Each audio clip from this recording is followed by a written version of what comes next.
جو خانقاہی نظام کی بات کر رہا ہے، نظام ولایت فقیہ کے مقابلے میں، تو یہ تو گویا نظام امامت سے بھی آگاہ نہیں ہے۔ تو میں سمجھتا ہوں کہ یہ سب سے بڑا لاس ہوا نظام امامت کے ماننے والوں کے لیے، کہ جب وہ سمجھنے اجنبی ایک نظریہ سمجھنے لگے نظام ولایت فقیہ کو۔ اور اس میں سمجھتا ہوں کہ اب بھی اگر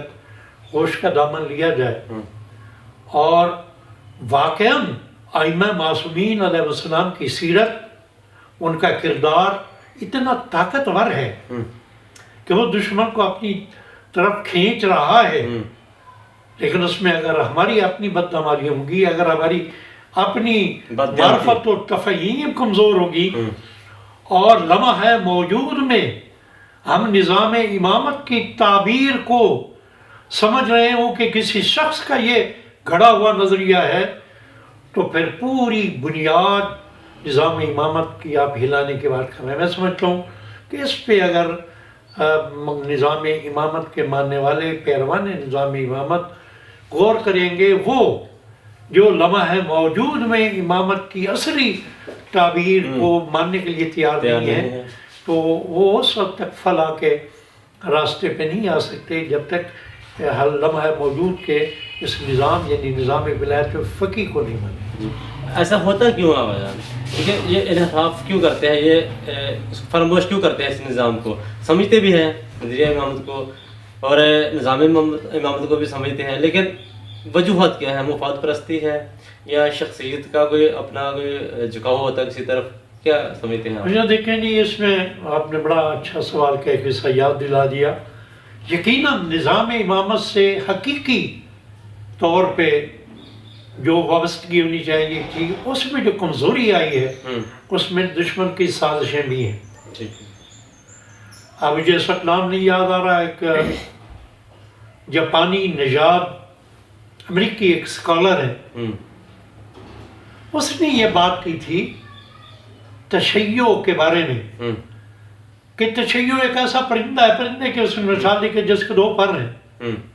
ایک عزاداری ہے ان کا پر، اور ایک ان کا نظام مرجعیت ہے، اور پھر اس نے کہا کہ ایک سبز رنگ کی ایک عبا جو اس کی حفاظت کا کام انجام دیتی ہے، اس کا نام ولایت فقیہ ہے۔ کہتے ہیں اگر اس پرندے کو مارنا چاہتے ہو، اگر تشیع کو ختم کرنا چاہتے ہو، تو میرا یہ تجزیہ ہے کہ سب سے پہلے وہ دفاعی لباس،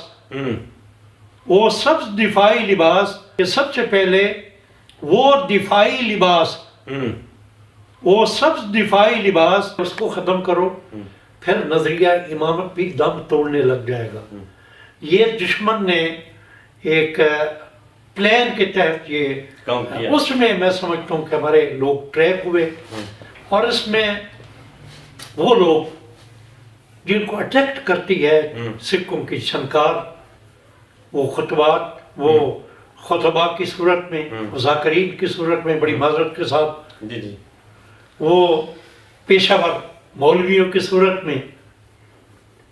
انہوں نے جب اس راستے پہ، اب آپ کو بہت سارے لوگ نظر آتے ہیں،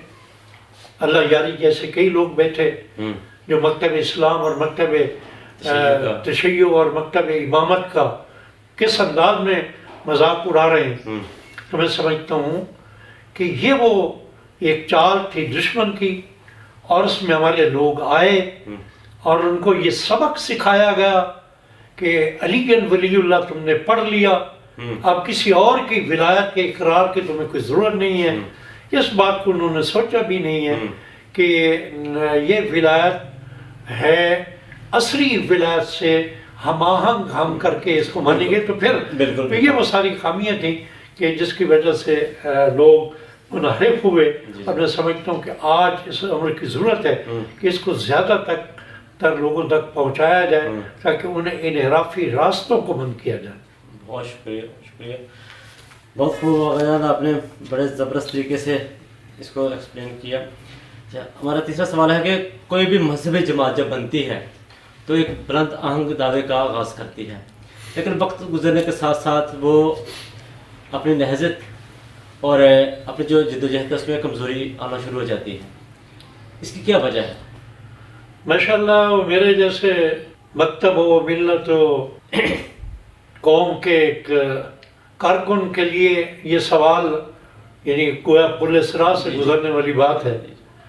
کیونکہ آپ کا پروگرام بات ہے دلیل کے ساتھ، جی اور مزاج کچھ ایسے بنے ہوئے ہیں کہ دلیل کے ساتھ بات کی جائے تو وہ بعض اگر دشمنی بھی سمجھی جاتی ہے، جی جی اور تنقید و تنقیص بھی سمجھی جاتی ہے، حالانکہ اس میں بڑا فرق ہے۔ جی جی تنقید و تنقیص اور چیز ہے۔ جی جی تنقید بھی اگر مثبت ہو تو وہ ہو سکتی ہے، تنقیص البتہ وہ ذرا ایک مومن دوسرے مومن کی نہیں کر سکتا۔ تو میں سمجھتا ہوں دیکھیں جی یہاں پہ کیونکہ ہر ایک شخص کا اپنا ایک تجربہ ہے، ہر ایک شخص کی اپنے ایک ویژن ہے، اور اس میں کہنے کا ایک اسلوب ہے۔ ذرا میں یہاں اس لیے کیونکہ سوال بہت نازک ہے، میں اس لیے جی جی ذرا تمہیدی گفتگو کر رہا ہوں بالکل بالکل کہ ذرا میں اس کو اپنے انداز میں ایسا انداز میں کوشش کروں گا، اس میں کوئی شک نہیں ہے۔ بالکل آپ ایک تجربہ رکھتے ہیں، آپ ایک وقت سے گزرے بھی ہیں، اس لیے آپ سے یہ سوال میں نے کیا ہے۔ دیکھیں جی یقیناً مذہبی جماعتیں مذہب کے پورٹ فولیو کے ساتھ میدان عمل میں اترتی ہیں، اور ان کی پذیرائی اسی مذہبی حوالے سے ہوتی ہے۔ اب اگر یہاں پہ مذہبی سیاسی جماعتوں کی بات کی جائے تو آغاز کار کے لیے جماعت اسلامی سے تو بڑی کوئی جماعت نہیں ہے، بالکل جس کا ایک سیاسی طویل سفر ہے، جس نے برملا آغاز ہی اپنی سیاسی عمل سے کیا، یعنی جماعت اسلامی بالکل بنائی ہی سیاست کے لیے گئی تھی، باقی کام ان کے ایک ذیلی انہیں تبلیغات کا بھی ان کا کام ہے، ان کے بہت سارے مراکز بھی ہیں۔ تو اگر میں نہیں بھولتا تو 70 سال یا شاید اس سے بھی زیادہ کی تاریخ ان کی ہے جماعت اسلامی کی۔ بالکل تو جماعت اسلامی کے اگر ایک سمبل کے طور پہ سمبولکلی میں جماعت اسلامی کی بات کر رہا ہوں، اگر اس کا جائزہ لیا جائے تو لمحہ موجود میں ابھی جو الیکشن گزرے ہیں جیسے بھی تھے اس میں صورتحال دیکھ لیجئے، سب کے سامنے ہے۔ اس کی وجہ کیا ہے؟ معاشرے میں آپ کے نکلیں، میں ذاتی طور پہ جماعت اسلامی کا معترف ہوں، ان کے بہت سارے کام ہیں، وحدت اسلامی کے لیے بھی کام کرتے ہیں، لیکن جو معاشرے میں ان کا امپیکٹ ہے وہ یہ ہے کہ جی یہ اسلام کا نام لیتے ہیں لیکن اسلام کے لیے مخلص نہیں۔ اب یہ زہر، اگر یہ پروپیگنڈا ہے تو یہ زہر معاشرے میں پھیل رہا ہے۔ لادینی قوتوں نے اتنے ایسا انداز میں پھیلایا ہے کہ جماعت اسلامی جو طویل تاریخ رکھتی ہے اس کے لیے جب یہ لفظ استعمال کیے جاتے ہیں تو جو نئی نئی جماعتیں میدان عمل میں، بالخصوص مکتب تشیع کی جماعت، اور آپ کے علم میں ہوگا کہ سب سے پہلے قائد شہید نے علامہ عارف حسین الحسینی نے مینار پاکستان کے سائے تلے یہ اعلان کیا تھا کہ ہم سیاست میں، عملی سیاست میں ہم حصہ لیں گے، اور پھر انہوں نے لیا۔ ظاہر ہے وہ ایک مخلص قائد بھی تھے، ایک بڑے سیاسی ویژن کے مالک بھی تھے، اسلامی نقطہ نظر سے بھی وہ ایک عظیم شخصیت تھے، لیکن کامیابی نہ ہوئی۔ اس کے بعد تحریک جعفریہ نے اپنے عمل کو جاری رکھا، اس میں بھی کچھ جزوی کامیابیاں شمالی علاقہ جات کی سطح پہ ملی ہوئی، بلکہ بعد میں وہ بھی معدوم ہوگی۔ اور اس کے بعد ایک اور سیاسی جماعت ملت وحدت المسلمین کے نام سے آئی، ان کے اکابرین بھی ملت کی خدمت کے جذبے سے میدان عمل میں اترے۔ وہ ایک سیاسی طور پہ وہی قائد شہید کا، اس کی تعبیر وہی بتاتے ہیں کہ قائد شہید نے جو اعلان کیا تھا ہم اس کی عملی تعبیر کے لیے میدان میں اترے ہیں، اسی ویژن پہ کام اسی ویژن پہ کام کریں گے۔ اب یہاں پہ اگر ایک ایک کر کے اگر جائزہ لیا جائے تو بہت سے ماہ و سال کے پیرائے میں اس کا جائزہ لیا جائے تو بڑی لمبی گفتگو بنتی ہے، اس میں بڑی تلخ حقیقتیں بھی آئیں گی، اس میں بڑے اپنا تکلیف کے نتائج بھی سامنے آئیں گے. لیکن اگر اس کو بڑے اختصار کے ساتھ میں بیان کرنا چاہوں تو میں سمجھتا ہوں کہ دینی تشخص کے ساتھ پاکستانی سیاست میں اترنا ایک خاردار جنگل میں اترنے کے مترادف ہے، کیونکہ جو انتخابی ماحول ہے اس وطن کا، جو انتخابی سیاست ہے، وہ الہی سیاست نہیں ہے، وہ الوی سیاست نہیں ہے. یہ سیاست جس میں سیاست مدار یہ واضح طور پہ سمجھتا ہے کہ مجھے اپنی سیاست کے لیے مجھے جھوٹ بھی بولنا ہے، مجھے لوگوں کو ڈاج بھی کرنا ہے. ایسے ماحول میں کوئی دینی جماعت اسلامی اقدار کی پاسداری کرتے ہوئے جب میدان عمل میں اترے گی تو اس کو رسپانس وہی ملے گا جو پچھلے کئی الیکشن سے مل رہا ہے. تو یہاں میں سمجھتا ہوں، ہاں ایک بات جو میں ذاتی طور پہ سمجھتا ہوں کہ ہمیں سیاسی عمل سے الگ ہونے کی ضرورت تو نہیں ہے، سیاسی عمل میں شامل ہونا چاہیے، لیکن اپنی نظریاتی اور فکری حدود کے اندر اس بات کا اپنے نظریے پہ کوئی کمپرومائز نہیں ہونا چاہیے، اور اس بات کو درک کرتے ہوئے کہ میں ایک ایسے نظام میں کہ جو طاغوت کا پلانٹڈ نظام ہے، میں ایک ایسے نظام میں کہ جس سے آج تک خیر کا کوئی پہلو نکلا نہیں ہے، اور جس نظام کے عملی فیصلے باہر بیٹھ کے ہو جاتے ہیں کسی اور جگہ پہ. کیونکہ اصل میں یہ دیکھیں نا، ہمارے معاشروں کی سب سے بڑی بیماری یہی ہے کہ ہمارے فیصلے باہر ہوتے ہیں. جب امام خمینی سے کسی ایک صحافی نے سوال کیا تھا کہ آپ کیوں انقلاب اسلامی برپا کرنا چاہتے ہیں، امام نے ایک جملہ اس صحافی کو کہا تھا، کہتے ہیں میں اس لیے میں کرنا چاہتا ہوں کہ اس سے پہلے ایران کے فیصلے واشنگٹن میں ہوتے تھے، اب میں چاہتا ہوں کہ ایران کے فیصلے تہران میں ہوں. اسی طرح اگر پاکستان کے فیصلے اسلام آباد میں ہوں اور پھر پاکستان کی ساری عوام بے شعور تو نہیں ہے بحمدللہ. یہاں میں یہ بات ضرور کہوں گا کہ with the passage of time اس سیاسی عمل سے گزرتے ہوئے عوام میں اب کافی اویئرنس ہے، لیکن اب عوام یہ بھی جان چکی ہے کہ ہمارے فیصلوں کو قبولیت نہیں ہے. اور یہ بڑی واضح تو آج چل رہی ہے کہ مقبولیت الگ چیز ہے، قبولیت الگ چیز ہے. تو یہ ہمیں دیکھنا ہوگا کہ قبولیت کے وہ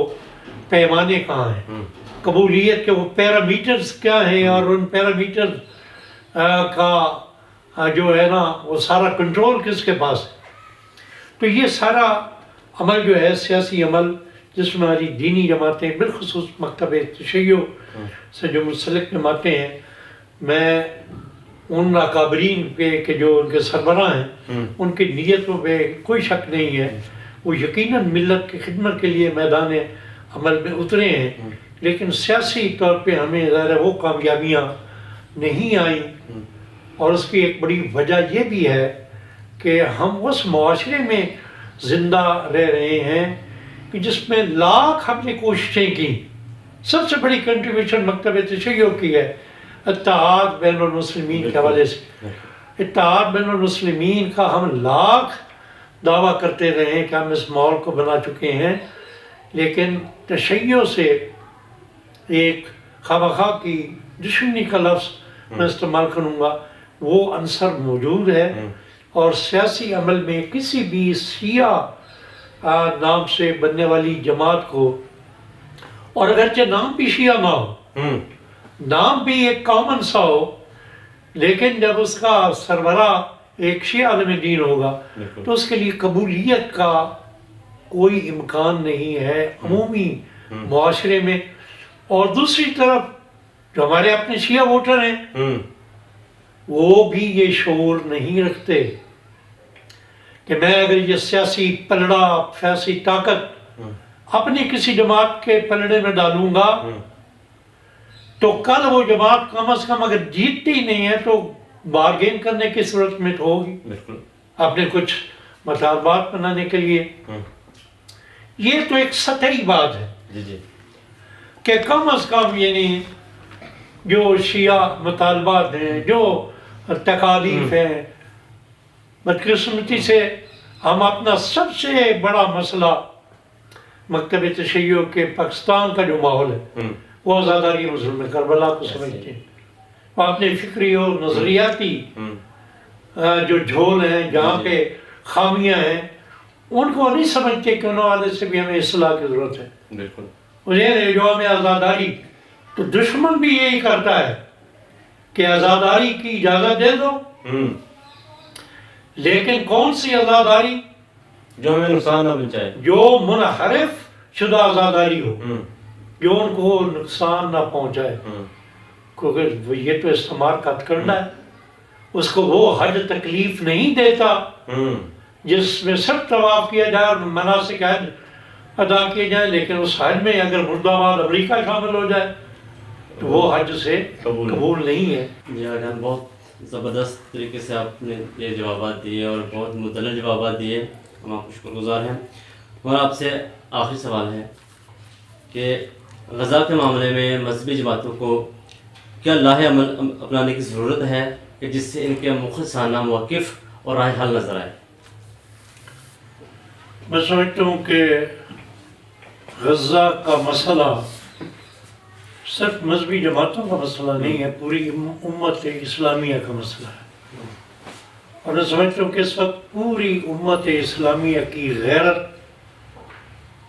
سوریہ نشان ایک بنی ہوئی ان کی. ظلم ہے کہ بڑھتے جا رہے ہیں. غزہ میں انسانیت سسکتی پھر رہی ہے. تاریخ بشریت کا بدترین دور گزر رہا ہے ظلم و جور کا، جو غزہ اور فلسطین کے مظلوم جس کو سہ رہے ہیں. جب سے یہ مسئلہ ہوا بالخصوص غزہ کا، یہ یعنی لمحہ ہے موجود کی اگر بات کرتے ہیں ہم لوگ، تو یہ بات جو بھی عقل و شعور رکھنے والا ہے یہی بات ہوئی تھی کہ یہ صرف کانفرنسز کے ذریعے، ریلیوں کے ذریعے یہ مسئلہ کرنا اور سیمینارز کے ذریعے یہ مسئلہ حل نہیں ہوگا. احتجاج بھی اگر چاہیے تو ایک متبادر احتجاج چاہیے، بالکل طاقتور احتجاج چاہیے. جس شدت کا ظلم ہو رہا ہے ان پہ، ان مظلوموں پہ،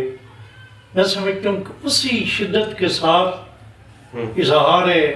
غم بھی ہونا چاہیے اور اظہار مذمت بھی اسی والے سے ہونا چاہیے.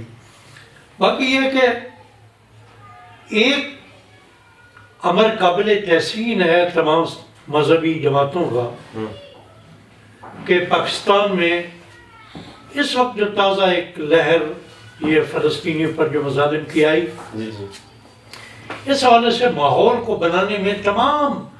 مذہبی جماعتیں میں جس بھی فرقے سے تھیں انہوں نے اپنا خاص کردار ادا کیا اور لوگوں کو موبلائز کیا. وہ میدان عمل میں اترے، ریلیاں ہوئیں، کانفرنسز ہوئیں. مجھے یاد ہے میں نے کئی پروگراموں میں شرکت کی ہے، اسی طرح ریلیاں ہوتی ہیں. لیکن اچانک پھر وہ سلسلہ رک گیا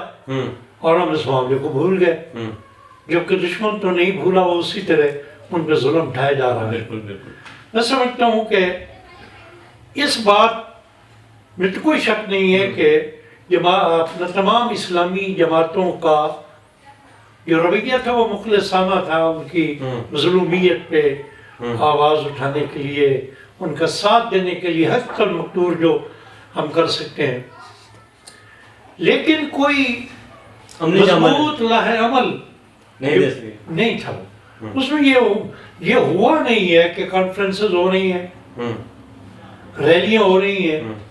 اس کے بعد بیٹھ کے یہ جائزہ لیا جائے